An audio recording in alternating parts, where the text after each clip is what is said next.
Hello, everyone. I'm Augie Napoli, President and CEO of the United Way of Greater Cleveland. I'm Danielle Sidnor, President of the Cleveland branch of the NAACP. Together, we are honored to present to the community this series of community conversations on the Cleveland Consent Decree. Each session will focus on an area of the consent decree and police reform through a conversation among experts and community leaders to provide insight and to re-engage the community. The objective of these conversations is to provide a forum to raise awareness and increase community engagement on the consent decree and how it affects members of our community. United Way's mission is being a voice for those in need. We know that there are so many underlying aspects of poverty which are hard to see and equally hard to discuss and solve. And certainly systemic racism is a main contributor to generational poverty that has afflicted our community for far too long. Not one organization can solve inequity, and I am humbled to be only a small part of a group of esteemed community leaders from whom you will have the privilege to hear in this series. For 108 years, the Cleveland branch of the NAACP has worked to improve the political, educational, social, and economic status of minority groups, to eliminate racial prejudice, and to keep the public aware of the adverse effects of racial discrimination, and to take lawful action to secure its elimination. This community conversation and the monthly topics we will address related to the Cleveland Consent Decree are right in line with the work our organization has addressed and championed every day for over a century right here in Cleveland. Through this series, you will hear about the current status of the Cleveland Consent Decree and the future of policing in the city. And as the name of this event suggests, this is a two-way dialogue. And we want to hear from you tonight and every month in this series as we tackle these various topics. I'd like to thank Cuyahoga Community College and Rockwell Automation for sponsoring and making this series possible. I would also like to thank the City Club of Cleveland for partnering with us in hosting the series of events, and WOVU for simulcasting this evening's discussion live on 95.9 FM. We'd also like to thank all of our community partners.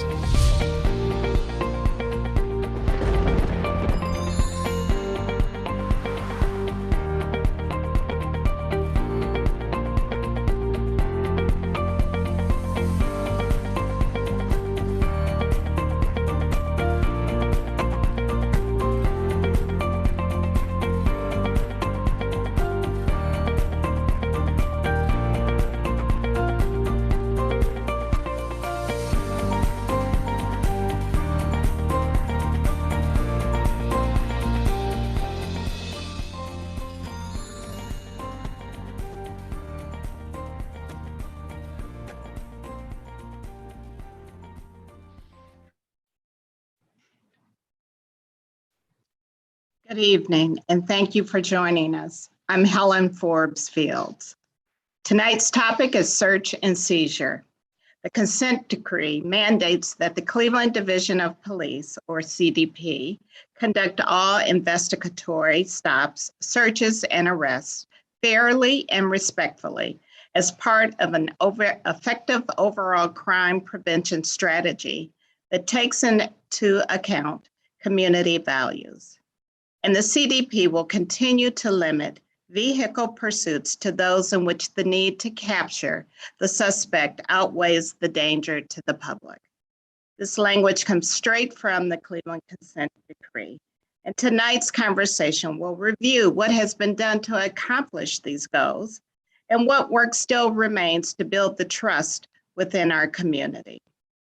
Tonight's moderator is Lee Fisher, the Dean of the Cleveland Marshall College of Law at Cleveland State University. Lee has served as the Attorney General, Ohio Lieutenant Governor, Director of the Ohio Department of Development, Chair of the Ohio Third Frontier Commission, a state senator, and a state representative. He has also served 4 years as a charter member of the Cleveland Community Police Commission and President and CEO of the Centers for Families and Children. I'm honored to introduce tonight's conversation moderator, Lee Fisher. Lee.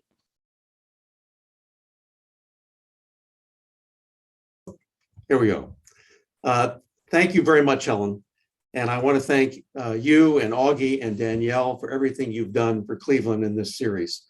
A special thank you to United Way of Greater Cleveland and the Cleveland branch of the NAACP for inviting me to moderate this critical discussion. And thank you to the City Club for hosting this series of events and WOVU for simulcasting the evening's discussion live on 95.9 FM. WKYC Channel 3 is live streaming this discussion tonight, and WOIO Channel 19 on cleveland19.com. Now, by the way, tonight the weather is not very good, but we're expecting a record audience because you can't go anywhere. And if you were going somewhere, you're headed back home right now. So in that respect, perhaps we'll have the largest audience we've ever had. A little warning though, just in case your internet goes out, most of you probably have literally a hotspot on your phone. Just check the settings on your phone and you'll be able to have it as a backup just in case. So that everyone understands how we'll interact as a community this evening. We'll begin with questions that I prepared for the evening conversation. Then at about 7 o'clock, there will be a public question and answer segment when questions from the community will be heard and shared with our panel. And you can start asking general questions at any time during the evening's program. And we're going to make every attempt to get all those questions answered. So you ask, how do I ask my question? Here's the answer. You text your questions to the following number, 216-307-5632. Let me say it again, and I'll say it a few more times tonight. You can text your questions to 216-307-5632. And we'd appreciate it if your questions are respectful and help to advance the dialogue. Now, as Helen Forbes told you, tonight's topic is what we call search and seizure. And I've been asked by United Way and NAACP and the panelists to just say a few words about search and seizure so you understand the background. This is something that we give to each of our students at Cleveland Marshall College of Law at Cleveland State University. What is it? It's a pocket constitution. So let me read to you one of the most important amendments to the US Constitution. It's known as the Fourth Amendment. And here's what it says. The right of the people to be secure in their persons, houses, papers, and effects against unreasonable searches and seizures shall not be violated. It goes on to say that, and no warrants shall issue, but upon probable cause, supported by oath or affirmation, and particularly describing the place to be searched and the persons or things to be seized. Now, that was written in 1791. They couldn't contemplate all the issues that would surround search and seizure in the coming centuries. What does that Fourth Amendment mean in plain language?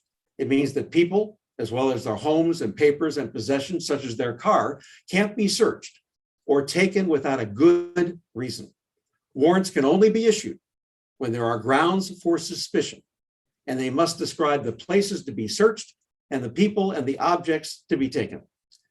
There's been a lot of focus in recent years on police stop and frisk practices and whether there is racial disparity in who is stopped and frisked. One more word, and then we'll introduce our panelists. There's a very strong Cleveland connection to the Fourth Amendment. Why? Because in 1968, the US Supreme Court decided a landmark case called Terry versus Ohio. That originated right here in Cleveland, when a Cleveland police officer stopped and searched 3 men at 12th and Euclid. One of those men was John Terry. The Supreme Court held that the Fourth Amendment prohibition on unreasonable searches and seizures is not violated when the police officer stops a suspect on the street and frisks him or her without probable cause to arrest, if the police officer has a reasonable suspicion that the person is committing or has committed or is about to commit a crime and has reasonable belief that the person may be armed and presently dangerous. In fact, 2 Cleveland lawyers argued that historic case before the Supreme Court. They both were 1953 graduates of Cleveland Marshall Law School and members of our Hall of Fame. And you'll know at least one of them for sure, Louis Stokes, before he was elected to the US Congress, and Reuben Payne. Oh, and one more connection. The trial judge in Terry was Judge Bernard Friedman, who was the uncle of one of our panelists, Gordon Friedman. And that leads me to our panelists tonight. First is Gordon Friedman. He's a member of the Cleveland Community Police Commission. I had the privilege of also being a member of the commission for 4 years, and Gordon's and my service overlapped, and we worked closely on many issues. Gordon is an activist, criminal defense attorney, who has worked as a civil rights lawyer for over 40 years after starting out in the public defender's office. He was the founding director of the Cleveland Free Clinic, and a special note of pride, he's a member of our Hall of Fame, as Louis Stokes is, and the longest serving adjunct professor at Cleveland Marshall, where he's taught since 1976 and currently teaches criminal procedure. Next, and by the way, I'm doing these alphabetically, is Aisha Hardaway. Aisha is the deputy monitor of the Cleveland monitoring team. She is an associate professor of law at Case Western University School of Law. Professor Hardaway teaches as a clinician in the Milton Kramer Law Clinic, and Aisha is the co-director of Case Western Reserve University's Social Justice Institute. Our next panelist is James Hardeman. James is a noted civil rights attorney who has fought racial injustice as an attorney in private practice and many years ago as an assistant city prosecutor before becoming legal director of the American Civil Liberties Union of Ohio. He's a past president of the Cleveland branch of the NAACP. And yes, I have to admit a special note, pride again. He's a 1968 graduate of our law school and a member of our Hall of Fame as well. Next is Kerry Howard. Kerry is Cleveland's Director of Public Safety. He's a former chief prosecutor for the city of Cleveland, a former assistant U.S. attorney, and he served as a major in the United States Air Force Reserves. And when I tell you the next thing, you're going to probably think I picked all these panelists myself because yes, Kerry's a 2007 graduate of our law school, but I tell you, it's just coincidence, and he's undoubtedly a future member of our Hall of Fame. Chief Calvin Williams was unable to join us this evening, but we're pleased to have Cleveland Division of Police Sergeant Kenneth Ryan with us tonight. I don't know yet whether he's on the call, but if he's not, he'll be on soon. Sergeant Ryan helped develop the division's search and seizure curriculum, in which he functions as the lead instructor for the division. Prior to his current assignment, he served as the officer in charge of the police academy, where he managed and oversaw the training of hundreds of entry police officers of the division. And we have two individuals tonight who will be present on the call to provide clarifying comments and share critical points as needed. From the United States Attorney's Office, we have Assistant U.S. Attorney Michelle Heyer, and from the City of Cleveland, we have Assistant Prosecutor Thomas Fisher. And tonight, Alicia Ellis will present the community questions at about 7 o'clock. She is the founder and creator of the multimedia platform Mas Luray. She's also the co-founder of the women's empowerment group Fierce Women on Board. Okay, that's a mouthful. Now we're ready for the panels. Welcome everyone, and thank you for taking the time to lend your expertise and perspective to tonight's dialogue. I've asked each of our panelists to give a 2-minute opening statement about their perspective on how the Cleveland consent decree deals with the issue of search and seizure and how the Cleveland Police Department should deal with search and seizure issues. So we're going to start again in alphabetical order with Gordon Friedman. Gordon, it's all yours. Thanks, Lee. As you should or do know from these series of forums, in 2014, the Justice Department became involved in incidents in the city of Cleveland involving deadly force cases, shootings by police officers, and made a determination that the city's police department and personnel had been violating the Constitution. And as a result of that, a consent decree came about in 2015 with the purpose of imposing standards upon the city of Cleveland Police Department to ensure constitutional violations were not being created and carried out by the city as it had in the past. And the consent decree, as it relates to changing the police practices and culture, is clearly not the final answer to unconstitutional policing in Cleveland. However, it does represent progress and reform as to the issues that it raises. And in particular, the consent decree as it relates to search and seizure in the Fourth Amendment Constitution is very clear about what is and is not unconstitutional conduct by law enforcement's interaction with citizens. And it clearly prohibits racial profiling, stopping people based on race or gender or their cultural background. It does away with and forbids searches based on neighborhoods, or as they say, high crime areas. And it also is clear about that a person cannot be stopped for a hunch rather than reasonable suspicion. As a member of the Cleveland Police Commission, I am the chairman of the Search and Seizure Work Group. And it is our position to examine the city's policies and to make recommendations to them, to give them input on how the city, through their policies and their general policy orders, can better serve and better communicate with the community. Our work group is made up of members of the NAACP, the ACLU, Quality Ohio, Black Shield, and the FOP, as well as 4 people with law degrees, etc. So we have met, we've analyzed the GPOs, citizens have attended our meetings. We're very concerned in terms of the rights of juveniles, particularly, as well as members of the LGBT community.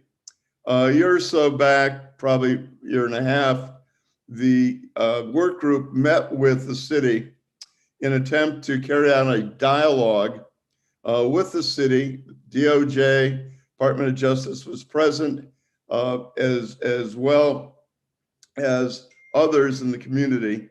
And we had a dialogue regarding what we thought our proposals for GPOs and changes as it relates to search and seizure. Hey, Gordon, this is your 30-second warning. Thanks. We thought it was a good, but I get 3 minutes, Lee. We thought you're past your 3 minutes, Gordon. I got 5 minutes. We thought that the meeting was a good meeting. Some of our recommendations were accepted. However, at a later retreat, unfortunately, the chief of police, Chief Williams, thought it was a waste of time, and DC O'Neill, his second in command, thought that we were bullying the city. I will stop there, but that reaction is reflection of the city's attitude of our input. 4 of the panelists tonight are lawyers. Asking lawyers to limit their comments to 2 minutes is a challenge, as you just saw. But we're going to try again with Aisha Hardaway. Thank you, Gordon. Watch me follow directions really well, Dean Fisher. Thank you so much for the introduction. I am definitely feeling a bit outnumbered with all of the professors, with all of the lawyers from the school down the street. Thank you to the United Way and the NAACP for all that you do to make these community conversations a reality. In May of 2019, the monitoring team submitted a set of policies for the court's approval to ensure that stop, searches, and arrests made by officers within the Cleveland Division of Police comply with the Fourth Amendment and other constitutional requirements. The development of those 5 policies was the result of a strong collaborative process between the city, DOJ, the monitoring team, and a dynamic and well-informed work group. You just heard Gordon talk a little bit about this, convened by the CPC that included local law professors, practitioners, and other subject matter experts. That process also included extensive community engagement to both educate community members on the legal parameters of police encounters, voluntary contacts, detention, arrests, and warrantless searches. And it also was an opportunity for the city to receive input and feedback on those proposed drafts.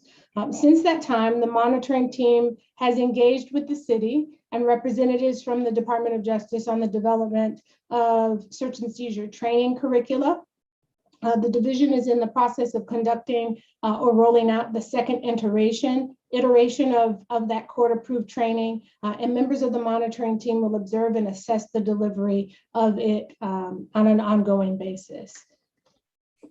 How'd I do? You did very well. I'm impressed. Okay, thank you, Aisha. Next, we're going to go to James Hardiman. And you should unmute yourself, James.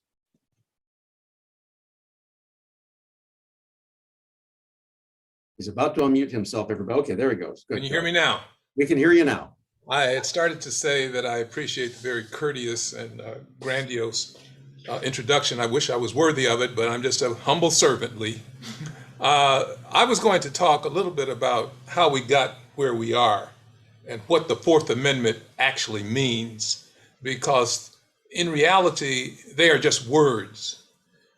In practice and on the street, what does that mean to people? For a long time, we felt that the Fourth Amendment was important because in colonial days, the British had general warrants that didn't identify the place to be searched or the thing to be seized. As a result, with the passage of the Fourth Amendment, we were able to finally get exclusions of illegally obtained evidence in federal courts, but that had nothing to do with state courts. And as Lee indicated, there's a very famous case, Terry versus Ohio, but there's another famous case, Mapp versus Ohio.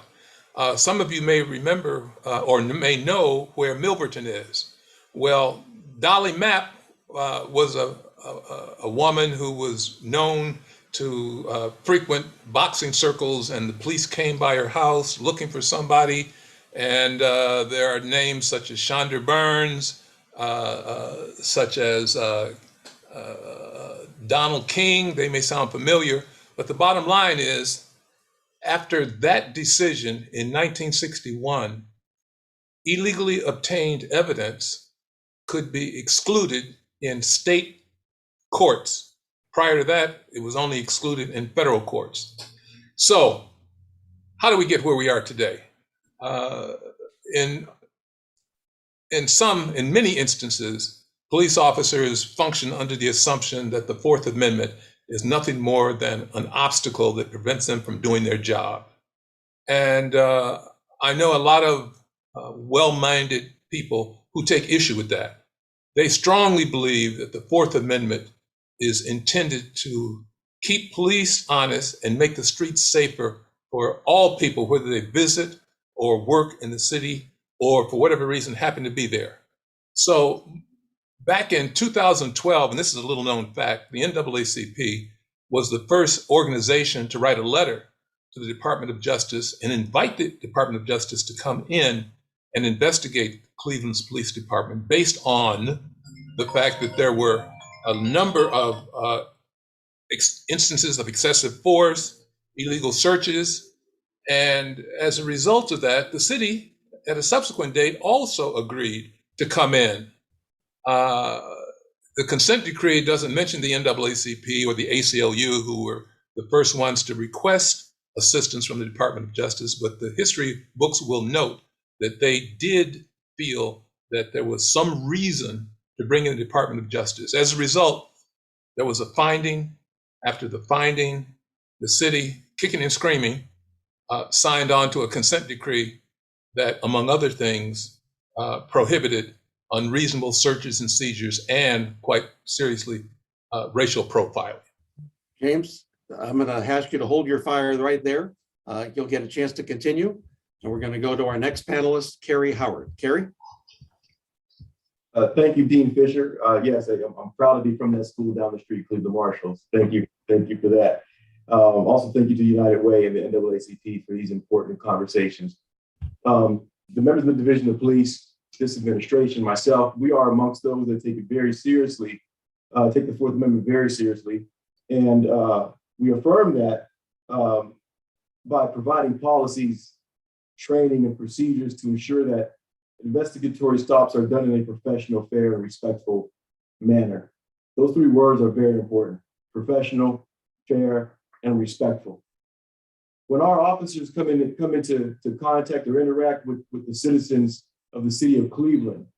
That those three words have to resonate because that's the faith that we want the people to have when they think about the division of police. That's the faith. That's the way that citizens should feel about the justice system.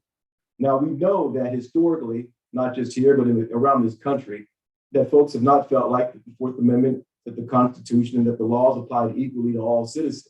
And we've gone through a significant amount of transformation, still going through doing so. And the consent decree has provided an opportunity for us to engage in some self-reflection and to adjust a lot of these policies. From that, we have a bias-free policing policy. We have a youth policy. We have several policies related to search and seizure that it's important for the community to familiarize themselves with as we do train our officers in doing the same. We all have an interest in securing and protecting constitutional rights, promoting compliance with the law and policies, and ensuring that there is accountability. Not just accountability for our officers, accountability also for citizens who commit crimes and risk the safety of our communities. We know that the better we train our officers, the more familiar with citizens are with the policies of the Division of Police and their constitutional rights, we can reduce confusion and increase transparency. Now, I'd be remiss if I didn't mention that, I've been on for more than a year, and I can tell you that I've sat in meetings and had conversations with Chief Williams, and Chief Williams is a proponent of equitable, fair, and constitutional policing. Anyone who tells you different is not telling you the truth. There may be some breakdown in how we get there. There may be some breakdown in discussion, but it has never been the position of anyone in this administration to circumvent the Constitution as we go about, as our officers go about policing and working to make the city safe. Thank you, Kerry. And last but not least, Sergeant Kenneth Ryan. Thank you, Mr. Fisher, and thank you, the NAACP and the United Way. Part of my current role is I develop, research, and implement search and seizure curriculum for the division. Our training always starts with the division mission statement and an overview of the Fourth Amendment. This sets the expectations to our officers on how and when to conduct searches and seizures.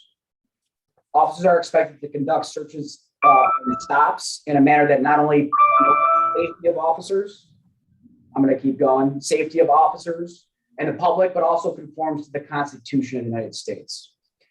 In training, we stress to our officers, every situation is different, but citizens should receive professional, respectful service, which focuses on consistency.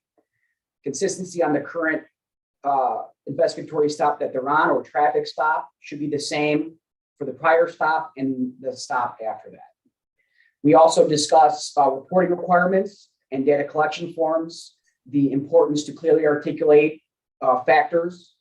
And we don't just teach search and seizure in our search and seizure training. We always combine a component of bias-free interactions with youth into the training. So it's not just search and seizure training, but it's encompasses more than just that policy. Just in closing, we stress that we conduct searches and seizures fairly and respectfully, consistent with our commitment to procedural justice, community problem-oriented policing, and our community values. Thank you, Sergeant Ryan. I think we all know that there's a healthy degree of skepticism in our community that something's actually going to be done that makes true police reform as a result of the consent decree. So my first question tonight goes to our first three speakers, Gordon Friedman, James Hardiman, and Aisha Hardaway. And I'm going to ask them, do you believe that the Cleveland Police Department is taking the search and seizure provisions of the consent decree seriously?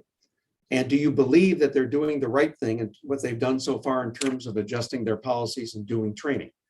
I'll begin with Gordon Friedman. I'm sorry, no, I'll take that back. We'll start with Aisha Hardaway, then we'll go to James Hardiman and then to Gordon Friedman. So Aisha, what's your view as the monitor? What's your role and what's your perspective on that?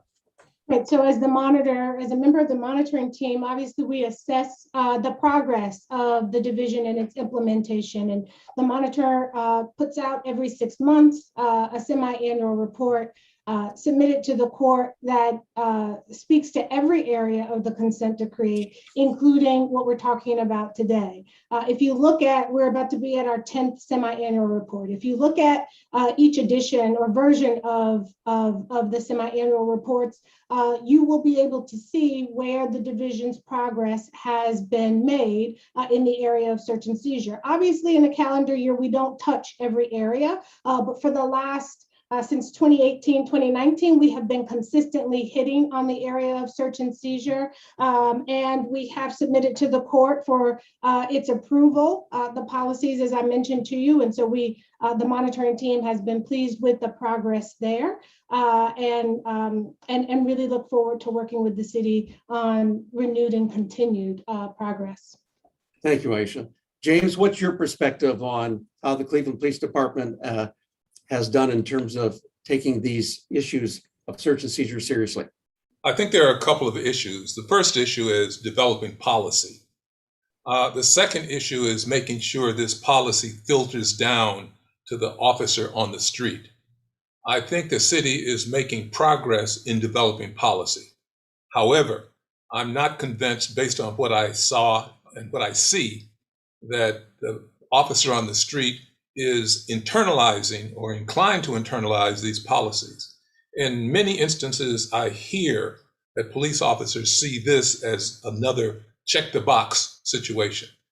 And maybe it's going to require the retirement of some of the old heads so that the new officers that come in will be steeped in constitutional policing, will understand what search and seizure really means, will understand what racial profiling actually means, because all the data, even today, years after the consent decree was signed, suggests that minorities are still disproportionately stopped. And that's not just a phenomenon that's unique to Cleveland, that's throughout the country, regardless of whether or not they're stopped in their automobiles, their homes are illegally searched. And we've got to get a handle on this issue. And it's going to require more than just a policy, though the policy is a step in the right direction. Gordon, on the Cleveland Police Commission, you've been on the front lines. I remember that you actually have been the leader in the commission on certain seizure issues. What were the recommendations the commission made to the department, and how have they responded? And you're on mute, by the way, Gordon. He's finding the unmute button. Doing the play-by-play here as we wait for Gordon Friedman to unmute. Gordon, are you unmuted? I think instead of unmuting, he disconnected. So we'll be seeing Gordon back soon. But now we're going to go back to Carrie and to Sergeant Ryan. You're well aware of the skepticism, fair or not fair. What is going to be different now and in the future as the community sees how the Cleveland Police Department deals with stop and frisk and search and seizure issues? And we'll go to Carrie first. So what's going to be different is going to be, it's not so much different as much as continuing. We're going to continue to advance this subject matter in training. Something that we've been adding is also accountability. Once citizens feel that they have been unconstitutionally or improperly subjected to a search or seize, we encourage them to call Office of Professional Standards so that we can become aware, so that we can hold officers accountable through discipline and through training, or a hybrid of both. That's very helpful because it changes the tone and the temperature of the environment with regard to what's tolerable and what's not. What's acceptable and what's not is a better way to say it. But really, it's going to be through our academy and through the curriculum that's being developed. And I'll let Sergeant Ryan touch on some of the training that was done in collaboration with the DOJ, the members of the consent decree, and the Cleveland Law Department. So the academy unit works closely with the city and county prosecutor's office in developing our search and seizure training. So that has really increased our knowledge base on constitutional law. Also, they co-teach the class with us. So not only is a Cleveland police officer teaching the class, it's co-taught with either the city or county prosecutor. One of the things I just want to to touch on is data collection forms. So in July, we rolled out a data collection form. So every time an officer does any type of investigatory stop or traffic stop, they're required to fill out a data collection form. So one of the comments was maybe it's not making it all the way down to the officers. Well, now we have a mechanism to make sure that's occurring, because those data collection forms get sent to the supervisor, and the supervisor either approves or disapproves of the stop. One of the things that I think people hear about all the time are searches of cars. Can the police search a car's trunk following a routine traffic stop? When can they pursue a car? And we obviously know of the famous case here in Cleveland where there were many, many police cars pursuing one car. So my question is, what recommendations are there to change those policies, and what's being done to change them? I'll ask first Carrie Howard to speak to that issue. Dean, I would like Sergeant Ryan to speak to the training with regard to searches of automobiles and as a whole. Go ahead. Okay, sure.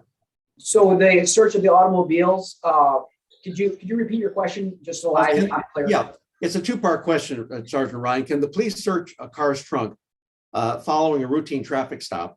And what are the policies in terms of when you can actually pursue a car that's running away from the scene or driving away from the scene? Okay, so the first part of your question is no. An officer cannot search a trunk just based on a routine traffic stop. So the answer to that is no. Our pursuit policy is pretty clear. Officers can pursue if there are certain violent felonies that were committed, or if the officer has reasonable suspicion to believe that the driver is intoxicated. So that is kind of our two-part breakdown. It's a very large policy that expands on those 2 points. There's a specific set of circumstances and criteria, but generally speaking, those are the two factors. Okay, Gordon, I see we're back to you. If you can unmute yourself, we'd like to get back. And once you unmute yourself, Gordon, I'm going to advise you stay unmuted for the rest of the evening. There he is. Okay, we've got Gordon. You just unmuted yourself and muted yourself back. We know Gordon Friedman will not be a Zoom instructor anytime soon. There he is. Okay, Gordon, all right. Your thoughts. My thoughts are that I have to echo, after a long pause, Jim Hardiman's comments regarding, I believe the city and the CPD have made progress on policy, some of which were recommendations that our work group recommended to them. But as he said, policy and practice are two different things. And one thing that I don't think the consent decree can do immediately, but in the future, is to change the culture of the police. And in particular, the new police officers coming in and getting training will benefit from some of the changes that have been made. One of the recommendations that our work group made to the city, which was rejected, is that we offered ourselves 3 law professors, actually in the public defender, to participate in training with the police. We believe that the police should be trained by lawyers and on areas that they are expert on. And that has been rejected by the city, at least at this point. Carrie, why can't lawyers do the training in conjunction with the police? I think Sergeant Ryan obviously is extremely well qualified to do the training, so why not have co-instructors? So they do training with lawyers. I'll touch on a point is that early on, and I was still chief prosecutor at the time, is that I had a discussion with Professor Luke Katz, who was on the CPC, about this. I did reach out to him several times by phone call and email, and I had never received any return communication.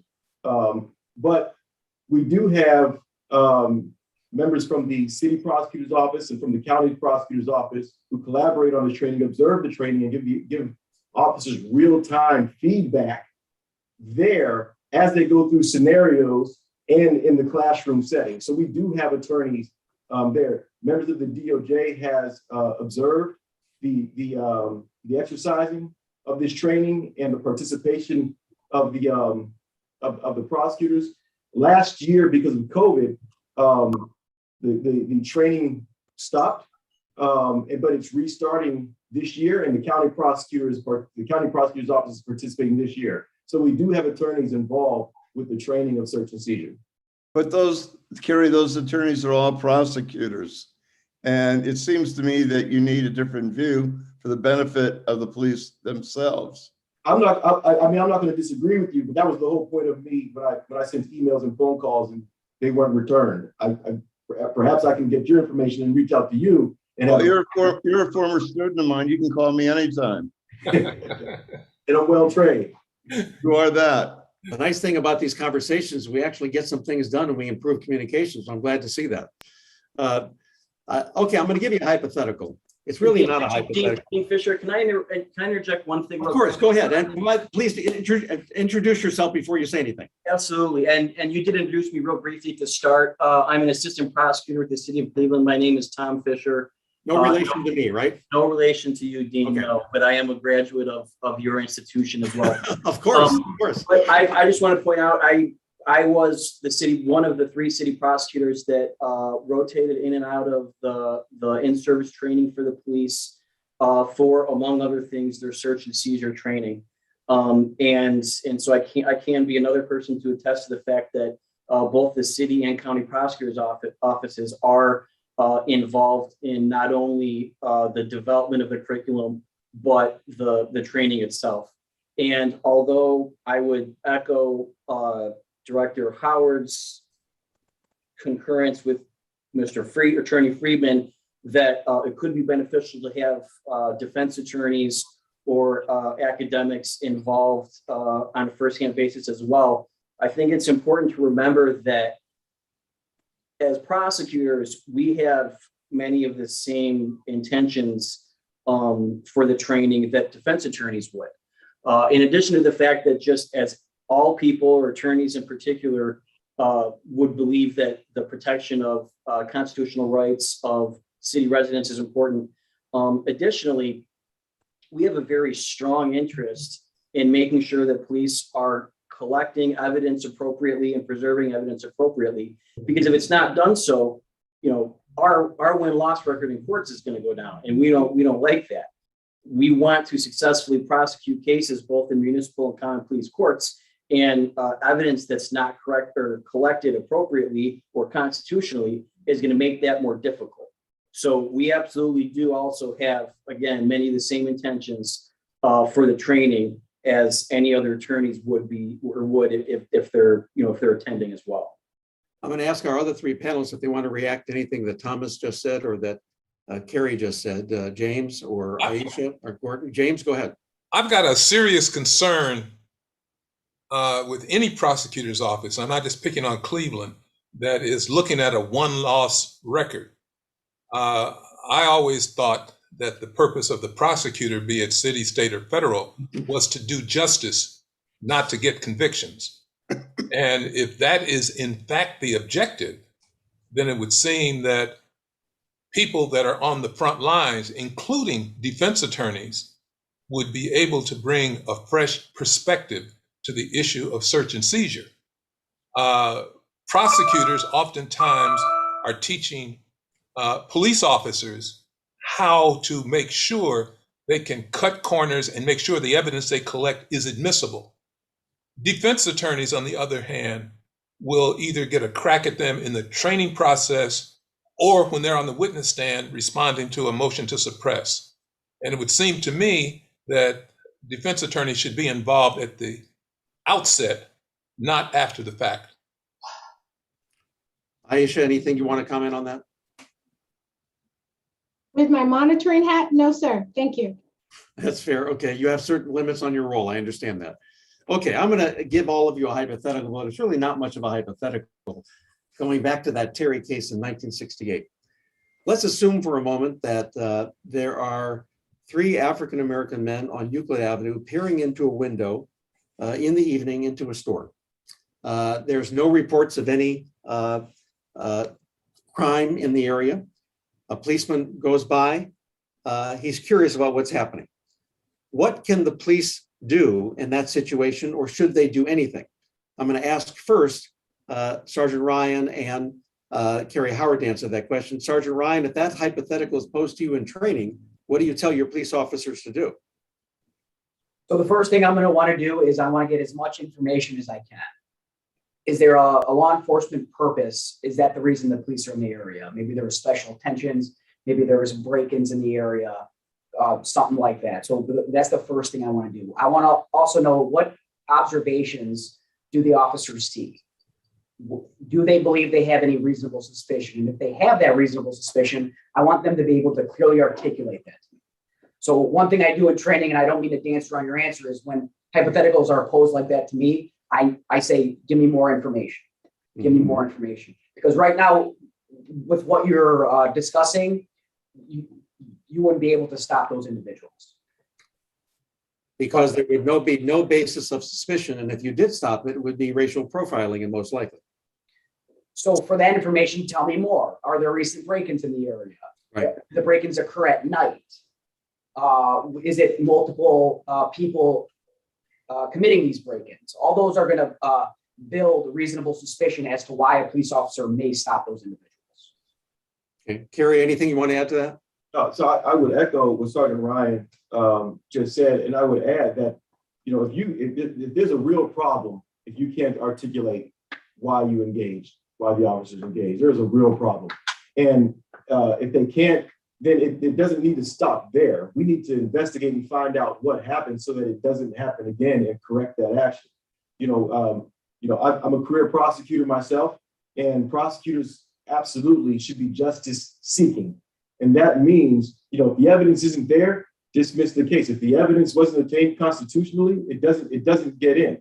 You only have one reputation and you can lose it very easily. And you have to be critical of the officers who are bringing charges to the prosecutor's office for charges. And you have to query them and dig in why those charges are justified. So in that type of situation, I would want the officers to thoroughly explain their actions. Okay, James or Gordon, do you have any perspective on that hypothetical? Lee, in your hypothetical, assuming this is on Euclid Avenue at East 12th Street, and assuming the police officers see nothing more than 3 African Americans, they have absolutely no basis to stop them. Now, they can continue to watch, which was the case in Terry. They can continue to investigate. There's nothing wrong with that. But when they take it a step further, then they are crossing constitutional bounds, and they are getting into an area about which they are justifiably complained about. They're racially profiling some people. I've had conversations with some consul people, who I will not name, but they took the position that if they see 3 or more, and these were Black consul people, if they see 3 or more African Americans, they instruct the police officers to take them down, because the streets have to be safe for the community people. And they were criticized for this, but they stood by their guns. We have to make the streets safe. Well, that is the basis as to why many people are suspicious about the police. That's the basis for a lot of litigation under 1983 against the police. And that's why racial profiling is such an insidious offense to the Black community. 1983. And I would add to that that the standard of reasonable suspicion plays into racial profiling and plays into hunches and not probable cause. Terry was a bad decision regardless of who wrote it. It gives the police too much leeway in their contact with citizens. And besides that, reasonable suspicion only allows them to pat people down. It doesn't allow them to stop and make inquiry. Aisha, let me ask you a question in your role as the monitor, whether or not the monitoring team is looking at best practices around the country in the area of search and seizure and then comparing it to what is happening in Cleveland. Is that part of the role of the monitor, and are you doing that, you and your colleagues, that is? Yes, absolutely. As a part of the technical assistance that the monitoring team has been providing to the city, thinking about the best practices in the development of policies, As I heard the banter back and forth, it brought to mind something that the division established early on, and that was an adherence to the concept of procedural justice. Just because you can do it doesn't necessarily mean that you should do it. And wherever there's wiggle room as it relates to reasonable, being able to articulate reasonable suspicion and how that can erode legitimacy for policing, that's something that the division early on said that they recognized and were willing to put into a general police order. And so that was the first thing that came to mind as it relates to the development of policy. As it relates to training, the monitoring team absolutely has, well, if anybody has been reading our semi-annual reports every 6 months, folks are likely not surprised to know that the monitoring team is eager for the training department within the city police department to gain additional capacity in its ability to deliver dynamic best practices training that comports with the needs of adult learners. That's something that we've been saying for some time, and I'm encouraged by some of the progress that's been made in the training area by the division. But and we still have more to do. I want to remind our viewers that in a few minutes, you'll be able to ask your questions. And I want to give you that number again, where you can text your questions. That you can text your questions to 216-307-5632. It's on your screen right now. 216-307-5632. Let's do it one more time because we want to hear from you. You're tired of hearing my questions. We'd rather hear your questions. 216-307-5632. Okay.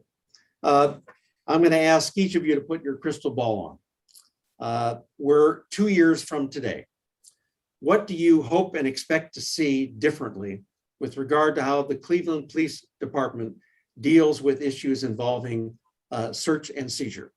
And I'm going to ask first Gordon Friedman to answer that question. 2 years from today, Lee, I would hope that training of the police department, CPD, on search and seizure is an integrated practice of both defense lawyers and prosecutors. I would also hope that the culture of the Cleveland Police Department has changed as a result of advances made by the consent decree. The language in the consent decree regarding searches and seizures is very clear and explicit, and the policy is fine. The practice is open to debate. James? I think the consent decree has great aspirations. And if we are able to realize those aspirations, we will have made substantial progress. I'm concerned, however, that as we check off boxes, we are simply figuring a way to get out from under the federal court and the consent decree. And until we can incorporate those goals that are contained in the consent decree into practice, particularly among new officers, I think we've still got a way to go. And I'm not too optimistic that we can do that in the next 2 years. I would hope, but I would not be optimistic about it. Well, Aisha, from the monitor's perspective, what is the monitor team's goals a year and 2 years from now? Where do you think we should be at least 1 or 2 years from today? Oh, I thought you said 5 years, Lee. I love the question if it was 5 years. Well, you can answer 1, 2, 3, 4, and 5 if you'd like, whatever you want to do. Obviously, one of the things that I mentioned earlier was it would be wonderful in the area of search and seizure for us to see the development of dynamic and engaging training from the training division on this area, but also every area of the consent decree, so that officers are equipped with what they need, that they feel more than prepared to meet the needs of our community, and also to obviously comply with not just the requirements of the consent decree, but most importantly, the requirements of the Constitution. I also hope and understand that others, I understand, and I hope that others understand that any healthy organization is going to have to adjust and adapt as time goes on, and that these are evolving standards. And so the consent decree as it was written in 2015 is just one snapshot of what was the best push at that time in the agreement that was made by the parties.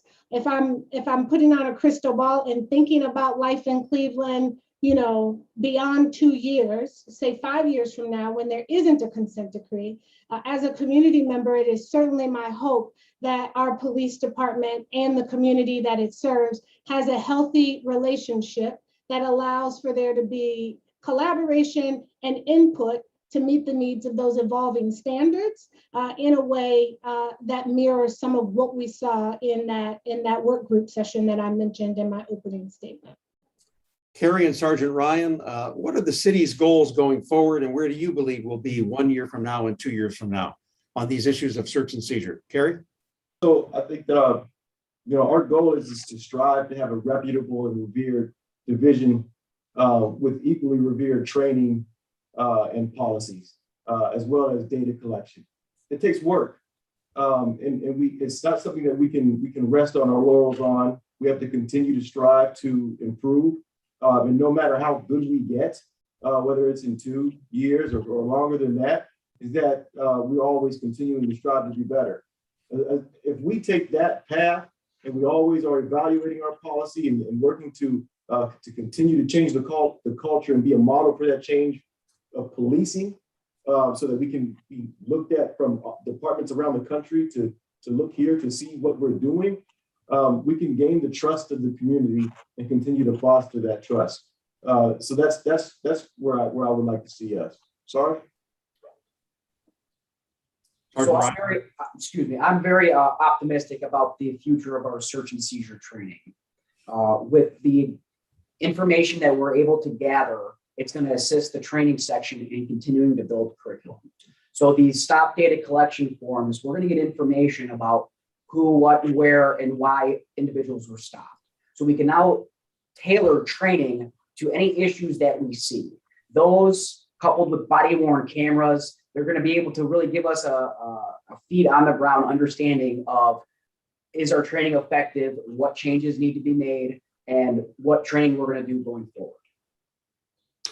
Sergeant Ryan, we know that there are a number of police who feel that they're being victimized and that they're being unfairly accused, and that as a result, there's some resistance, not just in the Cleveland Police Department, but in police departments around the country to these kinds of changes in policies. To what extent are you experiencing it? And more importantly, how do you deal with it? So anytime that there's a drastic change, it's human nature, people are going to be afraid of it, right? One thing I will say about body-worn cameras, when body-worn cameras were first rolled out, I believe in 2016, there was some trepidation with body-worn cameras. Talking to officers that come through training now, and including myself, you're not going to find an officer that wants to go out on the road without a body-worn camera.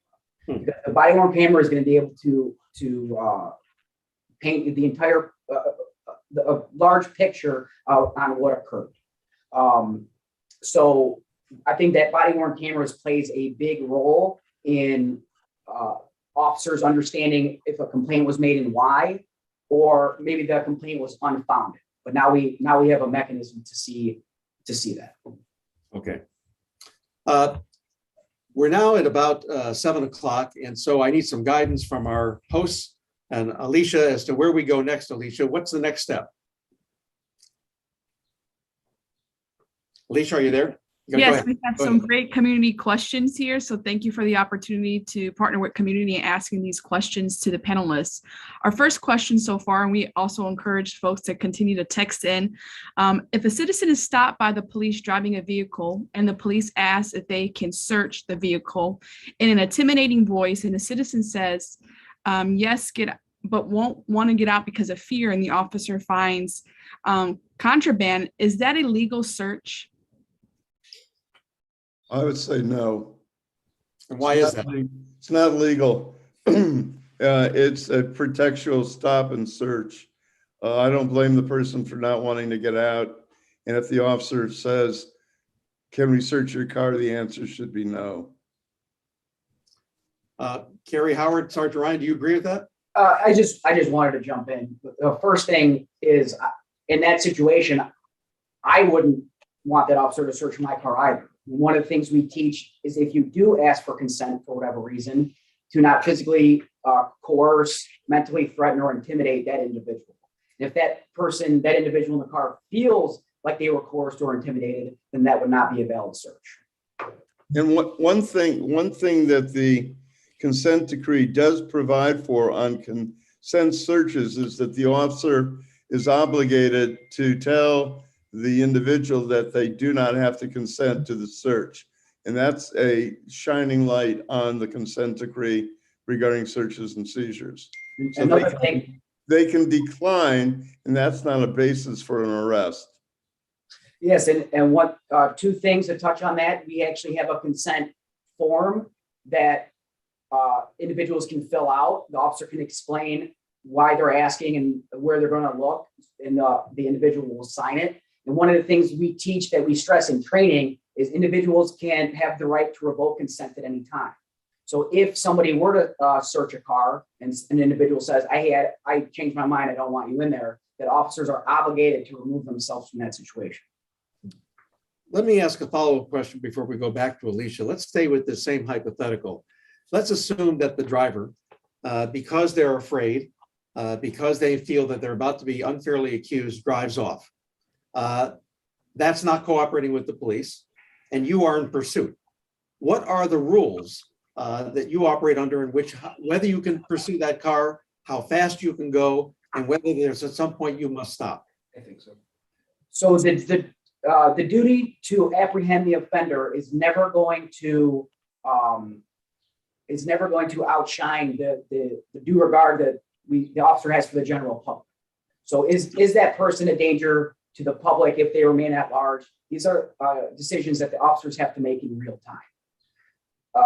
The first part of your question was what again? Oh, if they can pursue the vehicle. Yes. So if the officer does not have probable cause or reasonable suspicion that that violent felony had occurred or that the driver is intoxicated, then they are not authorized to initiate that pursuit. There is a case law in which police officers are observing some individuals who happen to be Black, and they take off running. And the question arose as to whether or not the police could pursue them if the police did not actually observe the commission of any crime. And the court seemed to suggest that yes, they can pursue them because people that are innocent don't run from police. That was, in my opinion, a terrible decision, but that's what the court said. And I understand that, sir, but what we teach is fleeing from a police officer in and of itself is not reasonable suspicion to justify a foot pursuit. And that's good.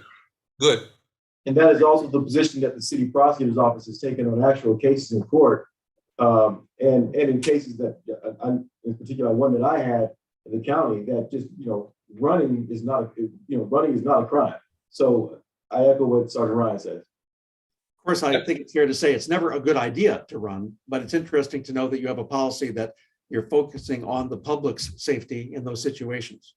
This is a reminder to everybody, you can text your questions to 216-307-5632. Let's go back to Alicia. Awesome. What training courses are provided to police to reduce vehicle pursuits? And are vehicle pursuits found to be more frequent in Black and Brown communities? If so, what is being done to fix this issue? So two-part question here. Carrie and Sergeant Ryan. Sorry, can you repeat the question? I only got a part of it. Sure, go ahead. Yes, the question is what training courses are provided to police to reduce vehicle pursuits, and are vehicle pursuits found to be more frequent in Brown and Black communities? If so, what is being done to fix the issues? So there's training on the pursuit policy that we have. I know we had a discussion about the pursuit policy some time ago, and that training, that policy, as Sergeant Ryan can elaborate on, delineates the criteria in which a pursuit can happen, and that the officers on the ground can call off a pursuit based off of the totality of the circumstances that they experience without concern for discipline.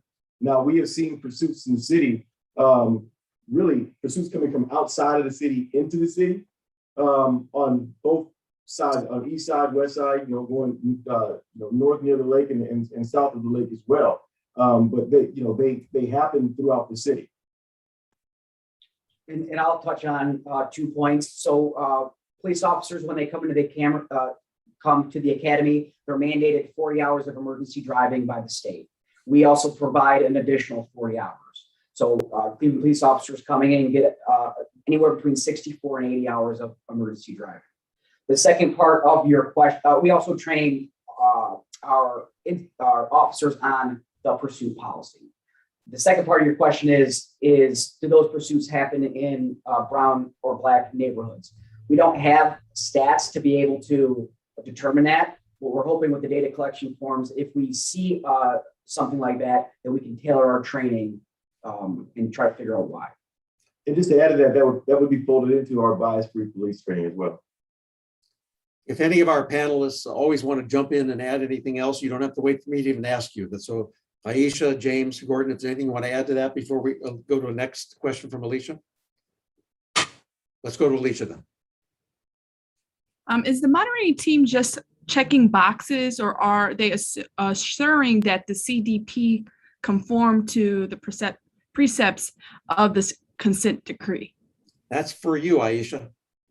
And I think that's a great question that community deserves an answer to. So I'm happy to take a stab at it. I will speak for myself if that's appropriate. I think that's most appropriate. The work that I engage in conducting audits and evaluating the policies or the training curriculum, I take that very seriously. And my goal is to be completely transparent with the department or with the division as it relates to my feedback on that. And Director Howard and Sergeant Ryan know me as a part of that work. And so my goal really is to be very forward and direct in my assessment with the hopes that the city will rise to the occasion. And I've seen that happen, as I mentioned earlier, in a few instances around this topic of search and seizure. Lee, can I add to that? Do you mind? Please go ahead. So, yes, the consent decree evaluates the city on criteria, right? And I have voiced this, and I've had these conversations with Professor Hardaway as well, is that if we take a subject matter and we work just to do right and we work to do good, we can and just create an overall better division of police. Those boxes will be checked just by that correction. So it's a dual process. I think it's a process of satisfying the consent decree, but also going beyond that and just doing what's right, implementing correct policies, correct trainings, creating a correct culture, and just by doing that as well, satisfying the consent decree. Can I ask a question, Lee? Please, Gordon, go ahead. Kerry, how do you change the culture of the police? I hear this from other officers, right? Is that the environment is different. There's things that may have been done in the past that you need to second think because there's a different way that we handle discipline than we have in the past. I think that has contributed to changing the culture. I think that the body cameras have assisted in changing the culture. As Sergeant Ryan stated, officers don't want to go out and leave without their body cameras. Those body cameras have exonerated officers of false allegations or even mistaken allegations by allowing us to see what happened in real time. The scenario with the traffic stop that was given, that if an officer says that asks to search the car and does it in an authoritative way, in that kind of situation, the body cam would be invaluable there. So I think that the culture is changing through equipment, training, and accountability. Is it necessary for the police, the Cleveland police anyhow, to follow a military structure? What do you mean? Do you mean rank structure or organizational structure? What do you? Both, correct. Well, so Professor Gordon, you know, I'm in the military, Marine Corps, Air Force. I know that. Right? You have to have good order and discipline. It's a must. Without good order and discipline, you erode accountability. Everyone has a boss. Every officer in uniform that carries the same. Doesn't that, however, translate out to the street where the community members find police officers in uniform and act carrying on in a military fashion? Now you're talking about two different things. You're talking about military structure, right? Which I think aids, because if a citizen is encountering a patrol officer and says, call your sergeant, that sergeant is going to come in again. That's military rank. That's that rank structure that the citizen is relying on to come and correct perhaps a patrol officer who's doing something that they should or need to be advised by a supervisor. Now, if you're talking about a military operation, and that's what I think that you're getting to, I think that we have the division of police. Police's civilian communities, in comparison to the military, they're civilians themselves. But these are uniformed men and women who are in service of the citizens of Cleveland. So I think that, yes, the rank structure, the organizational structure, yes, it's important to have that good order and discipline, but to be a paramilitary force in the community, no, I don't subscribe to that. I don't think that anyone in the division would believe so as well, unless they're different. Thanks. Alicia, back to you. Yes, our next question here is a little bit of a statement and an observation. I'm troubled by the prosecutor's response that the search and seizure must be respected in order to collect proper evidence for convictions. How do you ensure the public rights are respected if motives are based on getting a high rate of convictions? I think that goes back. That was probably a flippant or mischaracterization. I didn't choose my words carefully, I guess, put it that way. So at the first part of my statement, I thought I was very clear, but perhaps I wasn't, that the prosecutor's office, the first thing I mentioned was we have a similar intention to any attorneys, especially defense attorneys, that we want constitutional rights protected, okay? Now, the second part, what I was really trying to get at was, I don't want bad evidence under any circumstances. So if it comes into our office where, a police officer wants a charge against an individual and there's bad evidence, that case is not going to get charged. So I don't want officers getting it in the first place, and I don't want any cases charged based off of that. So again, the prosecutor's office its first goal is the protection of constitutional rights. And the second goal is, in our training, we explain there's proper ways to do things. And it's, I understand Attorney Hardiman, I think it was, who stated that he might view just the prosecutor's office as wanting to teach officers shortcuts and stuff like that. And I understand his concern, absolutely. And that's why I also stated the prosecutor's office, both county and I can only speak for this city, but I'm sure the county as well would be more than happy to have defense attorneys at the in-service training. What the point I was trying to make, and again, I apologize for not explaining it well enough, I suppose, or appropriately, I suppose, is that we do not want bad evidence. We don't charge cases with bad evidence. So the constitutional rights, we want officers to understand their citizens' rights and the officers' responsibilities first and foremost. But we do want justice, and that means justice for victims in many cases. And therefore, we want constitutionally appropriately obtained evidence to try to get justice for those victims. Any other panelists have something to say on that issue? If not, I appreciate the clarity. Thank you, James. Let's go back to Alicia. Yes, Lee, this is our last question here from community. As a woman, I have always been taught that if I'm being pulled over, I have the right to keep driving until I get to a well-lit area. Am I allowed to do that? And how does the police officer know my intent versus assuming I am fleeing the scene? So one thing, Sergeant Ryan here, that I'll jump in is it's always going to be based on the totality of circumstance, right? So if you're trying to get to a well-lit area, I don't know a police officer personally that would have any. We also would like a well-lit area as well, but it's based on totality of circumstance. Is the gas station a mile away and you're doing 65 miles an hour trying to get there, or is it 2 blocks away? It's a much more well-lit area. So we want to get to that so that the individual is safe and the officer is safe. So what I would say if my loved one asked me that question is I would say, make a determination of, hey, how far is it? Is it reasonable? And then make sure you're in a well-lit area. If I can add to that too, I've given my daughter this advice, is that if an officer gets behind you and you don't feel that you are in a safe area, call 911 to speak to a dispatcher to let them know what's going on, so that they can get that communication to the officer who was behind you and tell them that you're looking for a safe area to stop. I think that communication would be very helpful, and it kind of goes to the point that Professor Friedman had asked, right?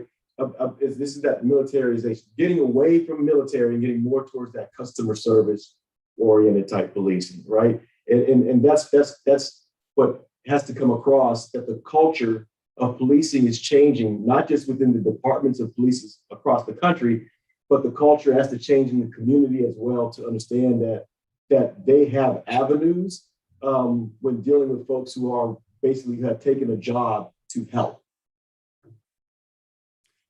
I hope that was clear. Alicia, any other questions you've got?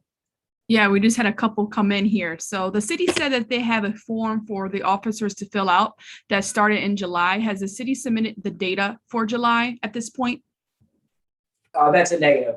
I'm going to be honest, I'm not really in the data collection process. It's handled by another unit.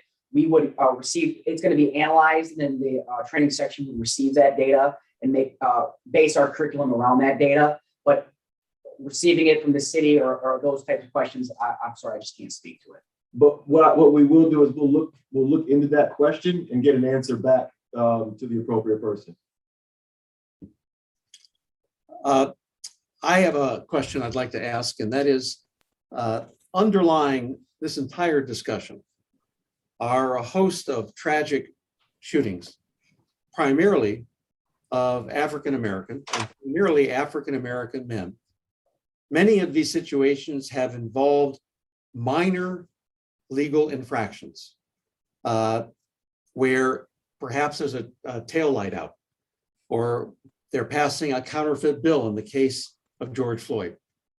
Many Americans think that given all the violent crime that is occurring in America, and it is on a rise, why would police be spending even a moment of time on a broken taillight or a counterfeit bill and not dealing with violent crime instead? It's a question I'm asked all the time, so I have to ask it, Carrie, to you and Sergeant Ryan. Thank you. Okay, there we go. So there are folks in uniform who are police officers that shouldn't be. I think that's a fair assessment. I don't think that anyone on this call would disagree with that. Anyone on this virtual meeting. We have to do a better job at training officers, but you cannot let quality of life crimes go by the wayside. You have to address both of them. They go hand in hand. Traffic stops, it's proven that traffic stops result in felony arrests of violent criminals. You have to conduct traffic stops. The manner in which the officers interact with the public, it has to change, right? We know that policing historically has a problematic root, and we have to change the rest of it going forward. That means changing the way that we hire and being more selective of who we hire as officers, providing them proper onboarding and training, reinforcing that training, and also weeding out and getting out officers who should not be officers, who possibly should have never been hired. That's very candid. Carrie, how do you do that? How do you weed them out? Say it again. How do you weed out those officers that should never have been on the police department? Especially if they've already been hired and the union is going to come to their defense regardless of what they are accused of doing. So what you have to do is you have to hold them accountable, right? This is where the body cameras come in. This is where the Office of Professional Standards, the Civilian Police Review Board, you have to hold them accountable. You also have to make sure that the environment and the culture is changing that makes them uncomfortable it's not the division of police perhaps that they signed up for. And you can't let them continue on in the uniform causing harm. Now, this is something that's very critical. You have to have citizen input, right? If something is happening, you have to have avenues, and we do have avenues for citizens to call and to file complaints. Those complaints are investigated by the Office of Professional Standards, reviewed by the Civilian Police Review Board, and referred for charges, administrative charges, to either the chief of police or to myself or to the safety director level. You have to do that. And we've seen that. I think that many of the officers who were here at the time that the consent decree began are no longer with the division. We have a lot of people who are new police officers who have come on in the last few years that this is all they know. All they know is being a police officer under the consent decree. And it's working here. Carrie, would you allow for a police officer to be hired by the city of Cleveland who had been dismissed by another police department? So the answer to that can be simple, no. Good. Right? But due process also requires as to why, right? We have to look at it. We have sat, I think, 3 classes since I've been on, and I haven't sat in office. I can say that we've had officers who have applied, who have been let go from other police agencies, not just municipalities, right? Cleveland Clinic, RTA, other, CMHA, other law enforcement agencies for smaller, more succinct communities. But my answer would be no. As we near the end of tonight, Alicia, I would like to be able to give each of our panelists the opportunity to give a closing remarks on any subject they want that's related to the Cleveland Consent Decree. Obviously, we hope it's related to search and seizure, but I'm going to give them even a little bit more latitude than that. And Aisha Hardaway, because you've been outnumbered tonight by Cleveland Marshall graduates, it's only fair to give you as much time as you want. We're going to start with you. Your closing remarks.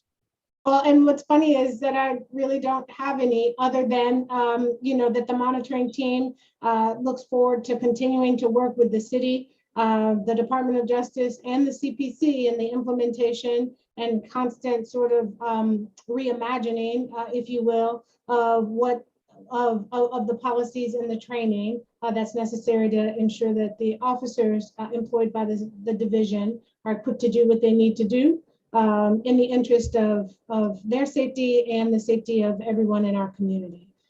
So that's pretty much it. Okay, thank you. James Hardiman, I give you some closing remarks. I believe that the 3 gentlemen representing the city have the best of intentions, and I have the utmost respect for each and every one of them.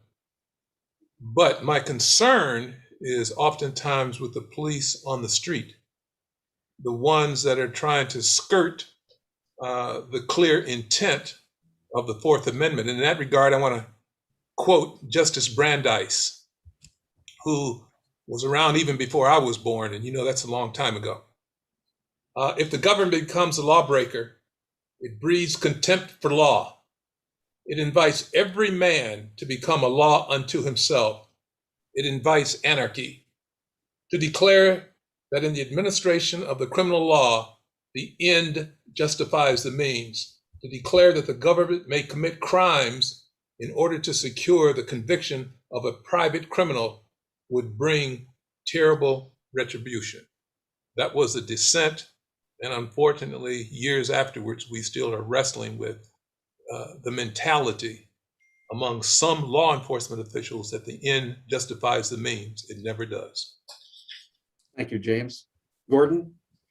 Yeah, it's kind of hard to follow Justice Brandeis, but from a perspective of the Cleveland Police Commission, let me make 2 observations. One is that the CPC is going to have its 2nd annual satisfaction survey and looks for community input on whether or not things have changed under the consent decree, and that is the community. And if you can plug into that, the CPC website, which is clecpc.org. Secondly, there is presently a charter commission pending that the voters will have an opportunity to vote for. And the purpose of that charter amendment is to make police oversight a reality and to make the Cleveland Police Commission permanent, not to expire with a consent decree, and to create a permanent civilian police review board. It is my belief that that will enable the police to follow through on the consent decree and its aspirations. And I also agree with Jim. The 3 city representatives have done a fine job, and I think their total intent is earnest, but practice is the most important piece of the puzzle, and it still is a puzzle. Thank you, Gordon. Let's go to Sergeant Ryan next. So speaking from a training perspective, the training section is prepared to use whatever tool is necessary to give the officers on the road all the information to interact with citizens. So we analyze body cams, our data collection forms, surveys. We build our curriculum, which is vetted by the prosecutor's office. And these are still foundational layers. We've only been through 2 iterations of search and seizure. Going forward, we have the county, possibly some defense attorneys as well. We're going to continue to build this machine to produce curriculum that's going to give the citizens the best interactions with the Cleveland police officers. And by the way, as the moderator, I know I'm not supposed to make a biased statement, but I hope you'll consider adding a criminal defense attorney. I think different perspectives is always better than too few. And let's go to Kerry Howard for final thoughts. So there's just a couple of things I'd like to touch on is that I think that everyone has to remember that police officers, like those who enlist in the military, are a microcosm of society as a whole. And what that means is that you have all types of people who have biases and prejudices and they bring a lot of baggage with them who want to be police officers. We have put in place procedures to help filter that out, right? We have background checks, successful background checks that look at people's, any criminal history as well as their social media, boots on the ground, talking to neighbors and the people who know the applicant directly. Behavioral-based interviews so that we can check people at the door of their biases, prejudices, open-mindedness, and ability to follow instructions. Cultural competency training that we have within the division, and we're looking to broaden that as well to bring a cultural competency professional in to address and raise awareness amongst members of the Division of Police. The city of Cleveland is a diverse city, and it requires diverse officers. So we focus on that diversity in life experience, also in recruitment as well.